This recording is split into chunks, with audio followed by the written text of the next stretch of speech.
Eksepsi cuma sekali. Oh, dakwaan ulang artinya? Dakwaan ulang udah langsung pada masuk pokok perkara. Oh, jadi nggak ada lagi eksepsi? Nggak ada lagi eksepsi. Yang memutuskan asli ijazah Pak Jokowi itu atau palsu ijazah Pak Jokowi itu adalah putusan pengadilan. Makanya belum bisa di-judge gitu.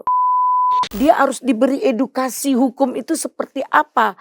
Jangan dia ngomong tentang hukum yang instrumen hukumnya itu dia tidak jelas. Jangan luar biasa seperti saya akan menghadirkan 3 juta pendukung saya. Ini kan alunya terlalu tinggi gitu.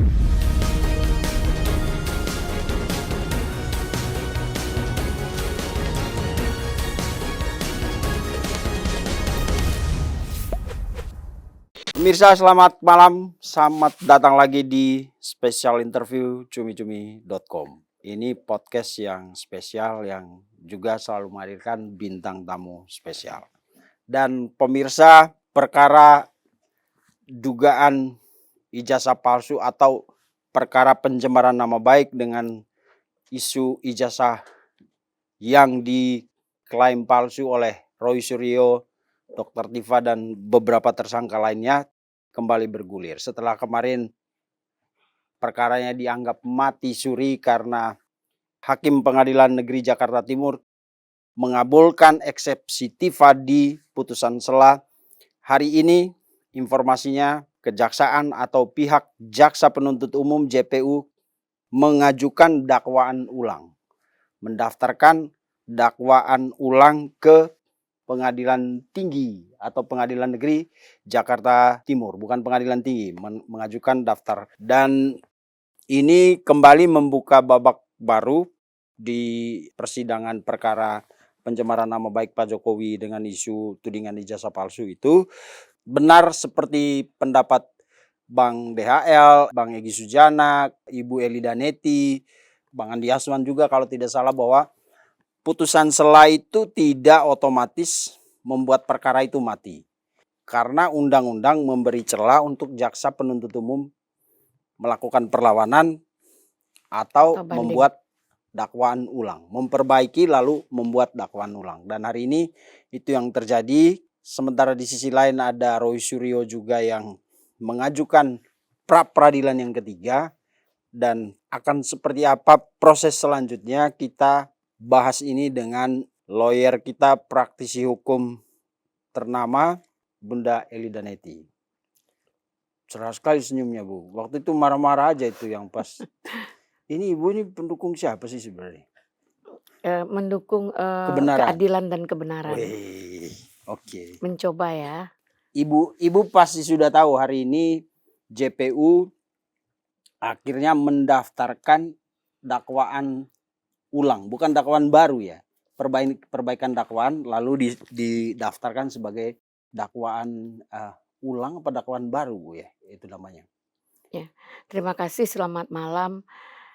Dakwaan itu diulang atau diperbaiki itu kan sama.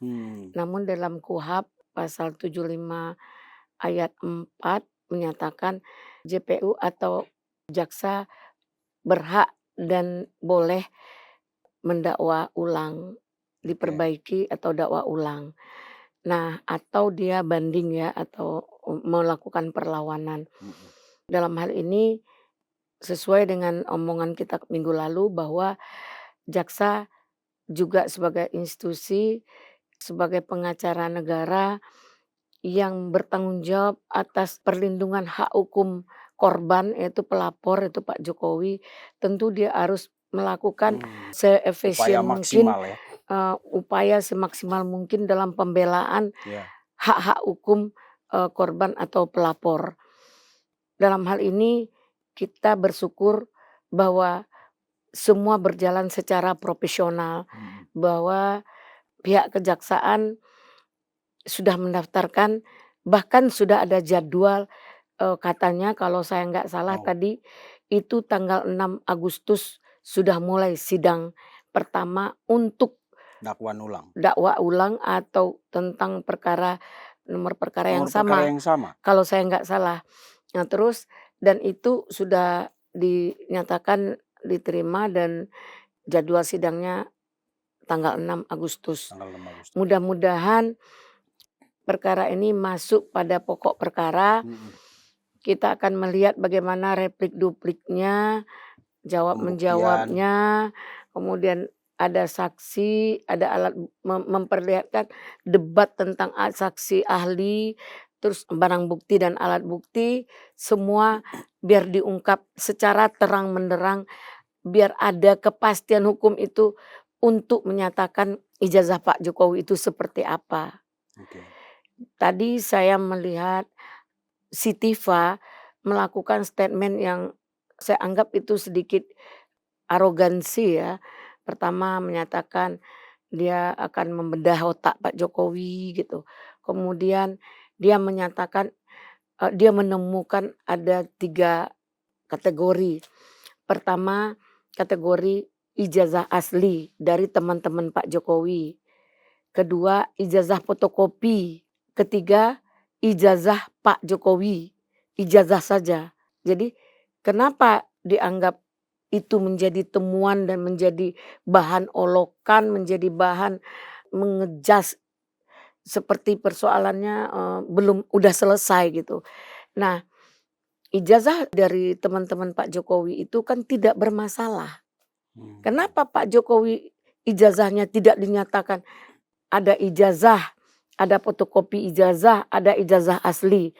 Ijazah Pak Jokowi dikatakan ijazah karena ini adalah perkaranya, pokok perkaranya yang selalu digoreng-goreng. Maka yang memutuskan asli ijazah Pak Jokowi itu atau palsu ijazah Pak Jokowi itu adalah putusan pengadilan. Makanya belum bisa di-judge gitu. Jadi jangan terlalu memberikan statement yang membuat anomali gitu. Nah, disinilah dia menggoreng peristiwa ini. Banyak hal yang harus kita cermati dalam statement-statement propaganda yang dia sendiri tidak dapat mempertanggungjawabkan omongan statement. Dari statement tanggal sekian kemudian statement tanggal sekian. Dia seolah-olah yang statement bulan lalu dia bilang saya nggak pernah kok melakukan itu. Padahal dia udah statement bulan lalu.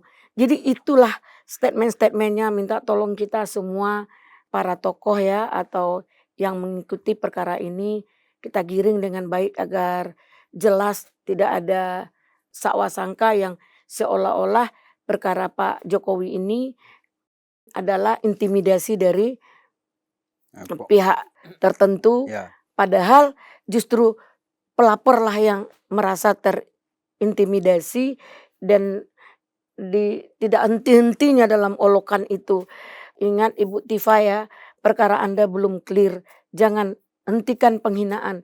Itu berarti Anda sudah melanggar perjanjian ketika ditahan atau tidak ditahan. Dia minta tunda penahanan di kejaksaan. Ada syarat kalau nggak salah saya 3, akan kooperatif, tidak mengulangi perbuatan. Ini kan berulang-ulang lagi. Kenapa? Masih merendahkan, masih berstatement dengan bangga sampai menganggap saya kan udah menang, saya kan udah selesai. Kalian jangan buang energi, saya akan dijadikan 9 sidang untuk jadi saksi. Nah, perkara ini nggak penting lagi. Dia menyampaikan statementnya di media seperti itu. Saya melihat bagaimana cara berpikirnya. Dia berpedoman kepada siapa dalam penegakan hukum ya. Karena dia harus diberi edukasi hukum itu seperti apa. Narasi hukum yang harus disampaikannya.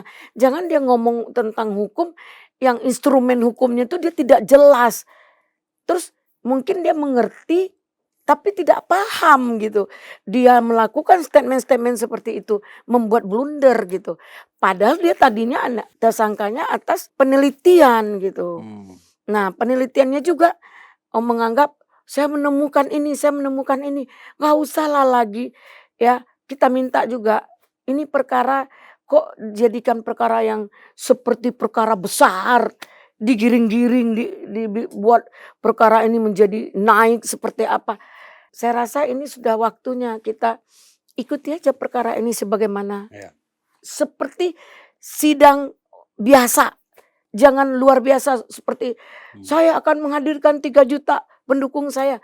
Ini kan alunya terlalu tinggi gitu. Tapi kita lihat aja nanti seberapa banyak jumlah pendukungnya. Tapi itu sih aksesoris Ibu, bukan hal yang substansial dari perkara ini kan. Nah, yang kita mau tanyakan adalah kemarin kan ada beberapa celah yang membuat dakwaan itu dianggap kabur. Kali ini revisi dan ini hanya sekali kesempatannya. Dan ini jadi pertaruhan martabat dan reputasi dan kapabilitas JPU. Karena banyak yang menganggap perkara ini simpel, tapi kalau dakwaannya jadi lemah atau kabur itu banyak juga yang kemudian bingung ini ada apa sebenarnya.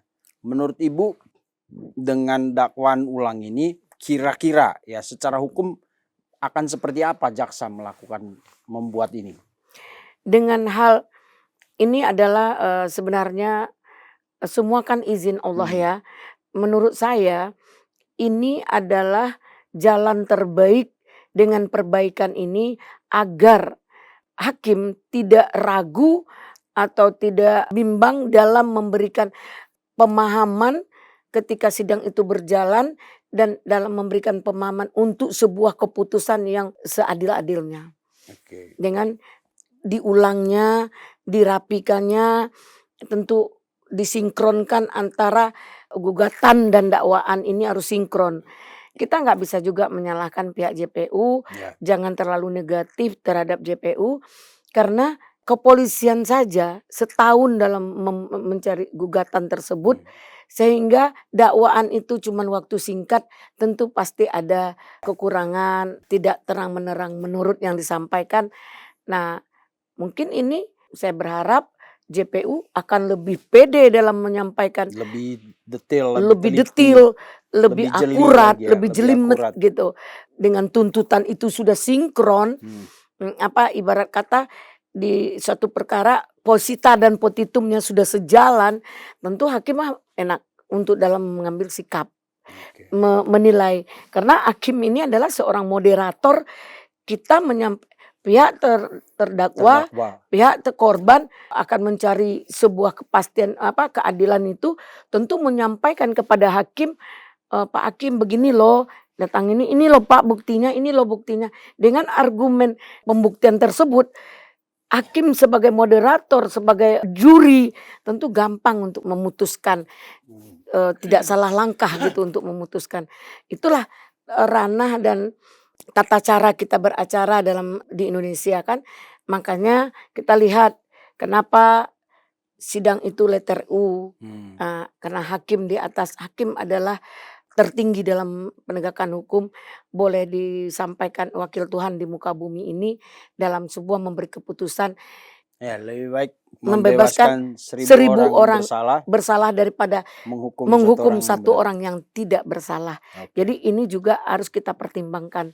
Nah, dalam hal ini mudah-mudahan penghinaan dengan adanya sidang kedua ini, dakwaan ini kedua ini, mudah-mudahan mereka juga tidak ada celah untuk merendahkan persidangan ini, merendahkan nanti berasumsi lagi, suuzon lagi bahwa ini begini.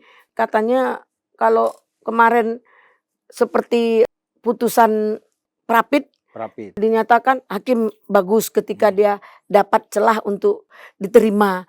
Ketika kemarin ditolak semua permohonannya, termohon memberikan dakwaan, itu semua ditolak, dianggap otaknya berduri gitu, apalah gitu, seperti itu.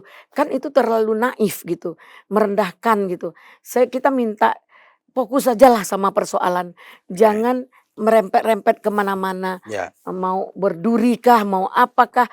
Sekarang apa yang kalian mampu menjalankan dalam pembelaan diri, silahkan, semua dihormati.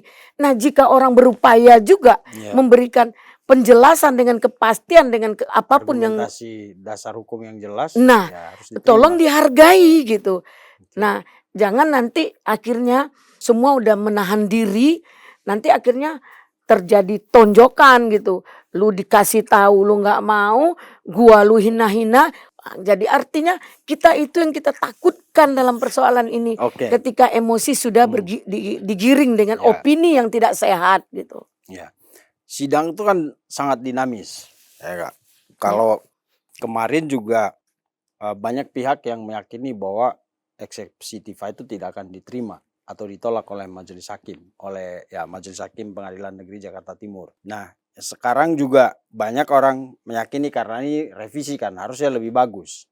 Seandainya kita berandai-andai aja dulu. Seandainya itu ditolak, apa konsekuensi hukumnya? Kata-kata ditolak nggak ada. Untuk dakwaan atau ulang eksepsi diterima. Sudah, eksepsi cuma sekali. Oh, dakwaan ulang artinya? Dakwaan ulang udah langsung pada masuk pokok perkara. Oh, jadi nggak ada lagi eksepsi? Nggak ada lagi eksepsi. Begitu dakwaan ulang dibacakan masuk pokok perkara. Masuk pokok perkara. Jadi nanti pembuktian, pengujian namanya semua. Jawab, replik, duplik, nanti pembuktian, kesaksian, saksi adat, apapun dalam tata cara persidangan itu harus diikuti sampai selesai. Udah clear itu. Kita hanya menunggu jalan persidangan itu seperti apa gitu. Nanti tidak akan ada lagi eksepsi. Nggak ada. Tidak ada lagi hakim memutuskan selah. Nggak ada. Menolak dakwaan, nggak ada lagi. Nggak ada. Oke, jadi kemarin itu ibaratnya kayak jalan pemurnian aja. Ya. Bahwa dakwaan ini ada kekurangannya, jadi kabur. Dan akan mempersulitkan juga majelis hakim ketika itu langsung digolkan ke pokok perkara. Iya. Berarti dakwaan ulang ini udah pintu masuk ke pokok perkara. Iya. Oh, berarti ya Dokter Tifa memang. Setahu saya seperti itu. Sama dengan kemarin, ini P19-nya kurang. Tolong tambahkan, tolong masukkan. Ini. Terus kemudian kan dia bilang dia tidak menolak. Tidak masuk pada ini, tidak ada mens reanya, tidak ada niat perbuatan jahat, tidak ada di sini, maka baru bisa dihentikan. Nah, ini kan ada mens reanya, perbuatan jahat itu ada, kemudian diperbaiki saja, akhirnya kan terjadi P21. Kan tidak sempurna, apalagi perkara ini. Berarti memang putusan selah kemarin itu permainan belum selesai. Belum. Begitu JPU perbaiki dakwaan, didaftarkan, lalu apa nanti? Misalnya tiba-tiba hakim bilang, ini masih kabur gitu. Adakah begitu? Enggak. Oh, berarti masuk. Harus dijalani sesuai apa saja yang bisa dibuktikan, pembuktian segala macam. Jika itu tidak dapat membuktikan, ya sudah, kita kalah. Berarti ke kalau perkara. Itu kita menang, nggak ada lagi. Sekarang yang akan terjadi, putusan itu kalah menang lagi. Oh, berarti nanti pembacaan dakwaan, terus berikutnya adalah misalnya menghadirkan saksi. Sudah seperti proses sidang umumnya. Ya. Nggak ada lagi eksepsi, nanti nggak ada. Eksepsi pun itu udah di pokok perkara. Setahu saya eksepsi itu tidak akan ada. Eksepsinya diterima, dia sekali. Kesempatan untuk banding atau diperbaiki sudah dilakukan. Kemarin kita kan deg-degan. Kenapa kita terbawa emosi? Karena ini potret hukum di bangsa ini akan tercemar, tercoreng. Ini sudah carut marut hukumnya nih. Jadi tentu kita nggak mau ini dipermainkan dengan keadaan, kondisi atau situasi atau intervensi apapun jenisnya. Karena hukum adalah panglima tertinggi di bangsa ini.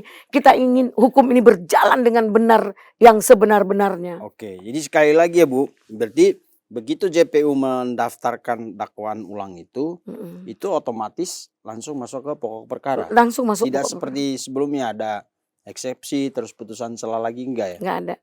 Itu tidak seperti prapit yang berulang-ulang. Oke. Berarti begitu itu, tapi itu dibacakan nanti dakwaan itu. Oh iya, hari Senin itu pembacaan dakwaan. Setelah kemudian lanjut kepada pokok perkara. Oh, pembuktian, saksi, bukti, alat bukti itu. Iya. Ya. Jadi kita berterima kasih juga kepada jaksa dan hakim tentunya. Dan hakim untuk memberikan kesempatan kepada Pengadilan Negeri Jakarta Timur ya dalam hal ini untuk membuat perkara ini menjadi terang menerang, karena equality before the law, persamaan hak di mata hukum itu dapat dinikmati ke semua pihak, baik pihak korban atau pelapor maupun pihak yang terdakwa dapat mempertanggungjawabkan apa yang dilakukan masing-masing pihak. Oke. Nah, berarti kalau kemarin kan semua itu ada dampaknya ke Roy juga kan. Sementara sekarang Roy itu sedang mengajukan prapit ketiga Ya. tentang rehabilitasi nama baik ya, menyangkut nama baik. Nah, berarti kemarin itu walaupun putusan sela itu tidak otomatis membatalkan sidangnya Roy juga dong. Prosesnya nanti akan sama. Karena perkara ini nomor perkaranya kalau nggak salah saya berbeda 300 dengan 301 ya. Tentu sesuai dengan saya sampaikan kenapa hukum itu melekat pada diri siapa berbuat apa. Yang ini adalah bentuk pembuktian bahwa ketika seseorang RJ tidak bisa disangkut pautkan dengan orang lain karena itu haknya daripada korban atau pelapor. Ini adalah pembuktian. Makanya dua perkara itu tidak diinkludkan, tidak disatukan. Masing-masing bertanggung jawab dengan apa yang dilakukan mereka. Jadi dan jangan menganggap ketika Tifa mau seperti apa, Roy sudah mendapat dampaan jurisprudensi juga tidak. Kan belum ingkrah berkekuatan hukum yang tetap. Nah, di sini Roy saat ini prapit ketiga dalam pembacaan dakwa tadi ya berlangsung. Saya rasa hakim tunggal di PN Jakarta Selatan akan lebih cermat untuk menyikapi pemohon tadi yaitu Roy Suryo untuk bahwa ini ditolak merucut kepada prapit kedua karena prapit kedua semua sudah ditolak dan itu masuk di prapit kedua. Nah, bahwa rehabilitasi itu ditolak. Nah, sekarang dia gugat dengan prapit ketiga menjelaskan bahwa dia minta direhab tentang penangkapan.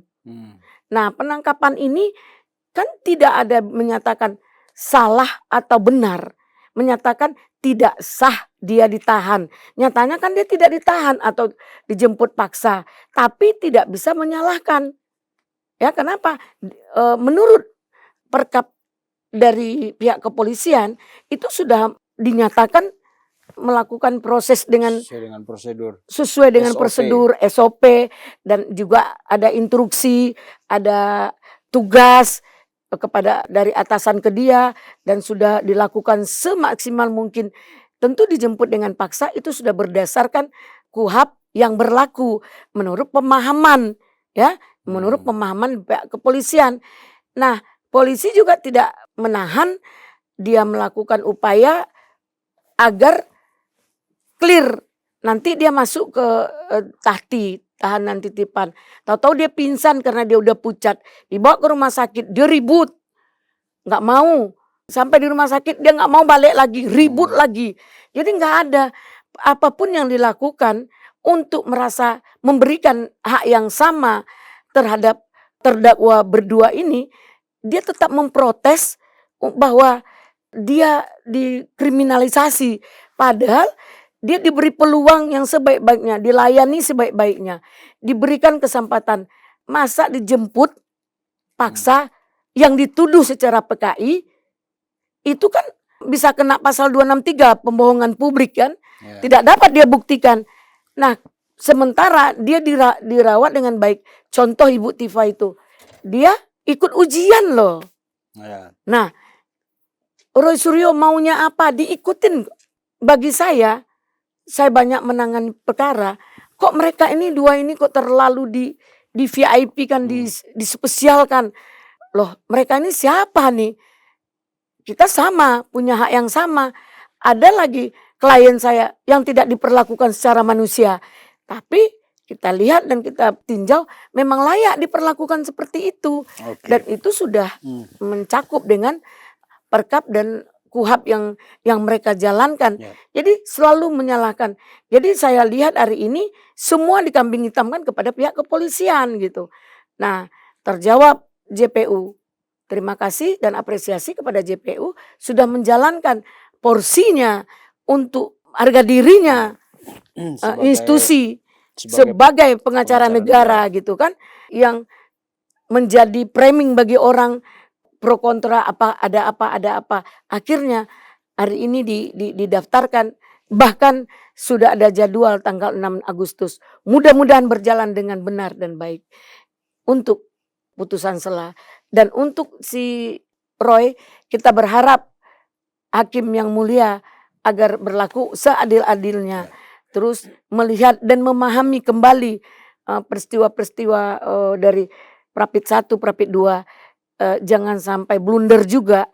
Nah, rehabilitasnya belum layak dan belum bisa diterima karena dia juga dalam keadaan tersangka dan masih dalam perjalanan panjang untuk masuk pada pokok perkara di Pengadilan Jakarta Timur.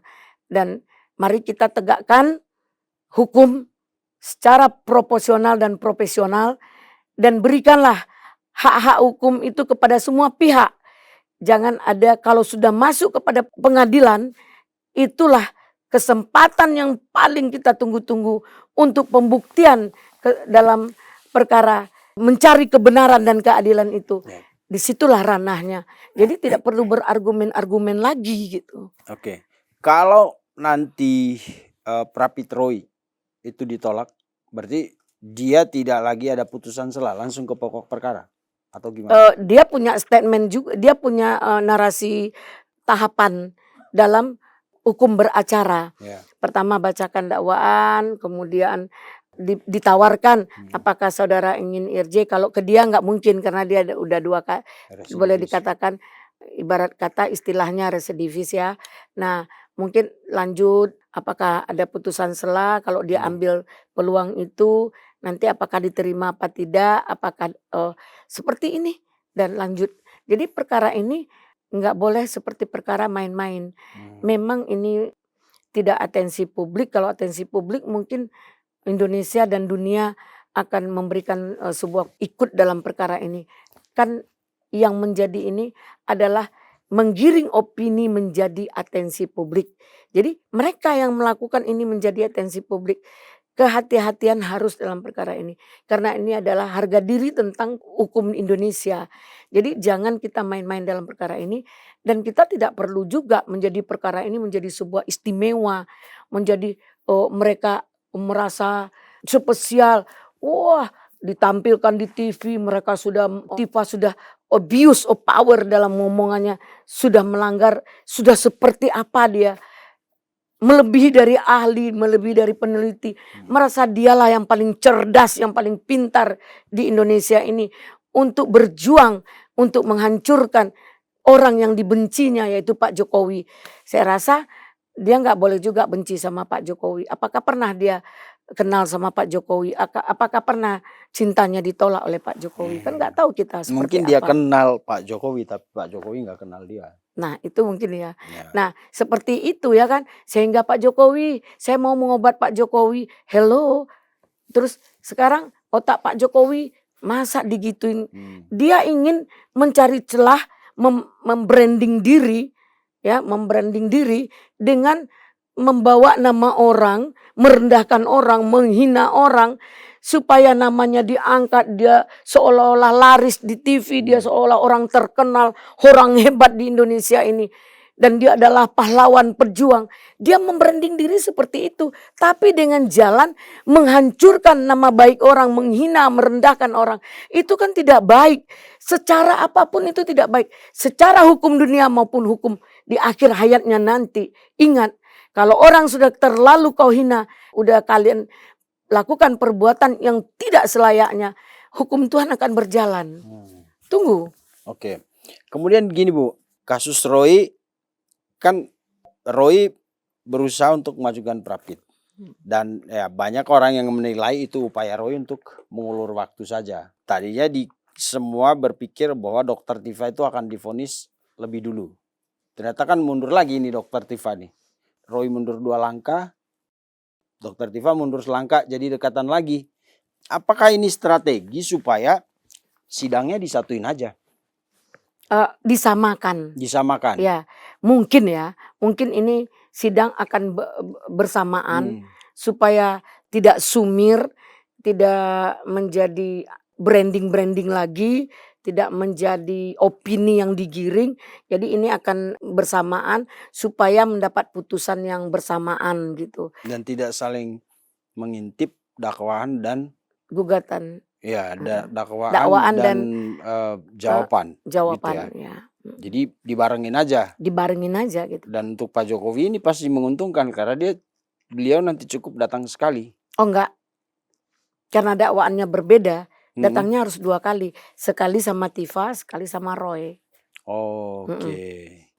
Jadi apa Bu yang kita harapkan setelah kemarin ini luar biasa sih dinamika persoalan perkara ini. Tersangka nggak ditahan, ditangkap, dilepaskan, ya kan? Rapid polisi dinyatakan tidak sah penangkapannya. Lalu rapid kedua tentang pasal 3235 ditolak oleh majelis hakim. Sementara di sisi lain Tifa mengajukan eksepsi, putusan sela eksepsinya diterima. Dikira udah selesai, ya kan? Ternyata ada celah untuk buat dakwaan baru dan hari ini JPU udah mengajukan dakwaan baru. Lalu Roy masih berkutat di rapid ketiga. Apa yang Ibu lihat dari dinamika ini? Maju, mundur, serong kiri, serong kanan, lurus lagi gitu. Memang iya. Saya berharap ini murni penegakan hukumnya berjalan dengan baik. Tapi hukum itu tidak lepas dari politik. Apalagi sekarang tentang ini. Nanti kalau kita bicara tentang kenapa ini jadi persoalan yang sangat rumit. Karena mungkin kita harus hargai juga satu-satunya presiden dari sipil yang luar biasa, 10 tahun 2 kali menjabat. Saya juga tadinya bukan orangnya Pak Jokowi, saya cuma hanya memahami dan mencoba semua kejadian dan persoalan-persoalan yang terjadi 10 tahun belakangan ini. Ternyata ada hal ini adalah politik tingkat dewa. Nah, dalam hal ini jangan mereka menjobloskan diri, menggali lubang. Mereka menganggap mereka adalah pemain. Sementara yang dipermainkannya itu adalah pelatih. Wih, ngeri kali ini. Jadi jangan melatih suhu. Gitu. Ya, seperti ada pepatah menyampaikan bahwa jangan pernah melawan orang miskin, jangan pernah melawan orang kaya. Orang kaya jangan melawan penguasa. Orang kaya jangan melawan penguasa. Ini terjawab hari ini. Penguasa dengan kekuasaan sangat berbeda. Ngeri kali.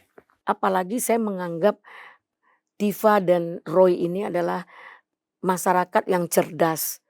Tapi karena ada rasa dengki, timbul rasa liciknya dalam perkara ini. Membranding diri untuk kepentingan siapa. Dan maaf, kepentingan yang mereka lakukan ini tidak ada. Apa hak mereka menyatakan ijazah Pak Jokowi itu palsu? Apa haknya? Kepentingan apa? Itu yang disampaikan oleh kemarin ahli. Seandainya nih saya bilang ya, benar nih contohkanlah ya, Bapak selingkuh. Saya tahu Bapak selingkuh, semua orang tahu. Cuman apa hak saya menggeber Bapak selingkuh? Apa kepentingan saya? Apa yang saya dirugikan? Sama dengan itu, ijazah Pak Jokowi ngapain? Apa yang dirugikan? Kepentingan apa untuk dia? Ijazah sudah diakui oleh UGM. Sudah disahkan, sudah memenuhi syarat untuk ijazah ini. Mau benar tidak benar, KPU sudah menyatakan ini sah, lolos dalam verifikasi. 5 kali pemilu. 5 kali loh. Dari mulai 2 kali Pilwakot Solo. 1 kemudian kali Pilgub DKI. 2 kali Pilpres. Terus kekuatannya untuk menyatakan seperti itu apa? Terus kepentingan apa? Apakah ini pribadi ya saya menyatakan, apakah Roy Suryo dirugikan? Kalau memang tidak ada pemain di belakang Roy Suryo dan Tifa, kalau tidak ada orang yang mencari kepentingan dalam perkara ini, kita bertanya secara profesional, tipe apa yang dirugikan tentang ijazah Pak Jokowi. Seandainya itu asli atau palsu. Oke. Terus demikian juga Roy. Pak Jokowi itu lulus tahun 85 ya Bu ya? Nah, begini. Saya ini... Enggak, kalau di itu kan dia alumni 85 kan? Ya, mungkin ya, saya tidak terlalu mengginikan. Cuman saya melihat ijazah itu ada embos dan watermarknya udah. Mungkin itu yang bisa kita sampaikan. Kita minta juga jangan terlalu diprovokasi, jangan terlalu di-up tentang sidang ini. Jika nanti masuk pokok perkara, jalanin aja seperti apa. Nggak perlu, tadi dia sidang seperti apa, tampil di TV. Tadi dia sidang seperti apa, tampil. Saya rasa podcast boleh deh untuk kita podcast, tapi yang menggunakan akal sehat, yang normatif, yang memberikan edukasi dalam pemahaman hukum.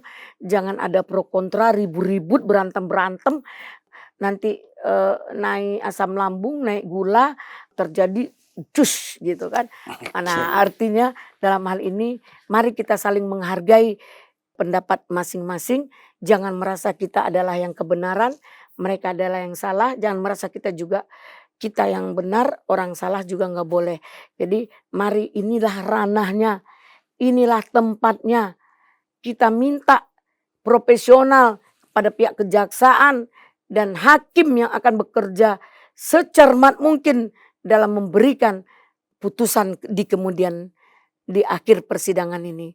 Endingnya tentu ada yang kalah, ada yang benar, ada yang menang, dan tidak ada lagi suuzon. Oh ini kan begini, ini kan begini. Jadi ini sudah terlihat. Kita juga Dakdikduk kemarin, apakah jaksa ini bermain atau jaksa ini tidak cermatnya karena apa gitu. Terus maaf, saya beribu kali maaf kepada JPU. Sebenarnya setelah saya telaah, ternyata ini benar-benar profesional dan ini akan berjalan dengan baik. Dan gugatan dakwaan itu jelas, terang, tidak unskuliber lagi gitu. Oke, siap. Terima kasih Bu. Makasih. Pemirsa, ini malam. Bicara tentang ijazah kan tanda kelulusan seseorang. Dan Pak Jokowi itu berdasarkan keterangan resmi dari UGM telah lulus di tahun 1985. Sementara yang menjadi pertanyaan sekarang adalah kita yang terus mempersoalkan masalah ini tidak lulus-lulus dari persoalan ini. Selamat malam, sampai jumpa di episode selanjutnya. Pasti kita pengen ekspresi mengedepankan estetika. Kan dokter sampaikan. Jelas tadi mendengarkan.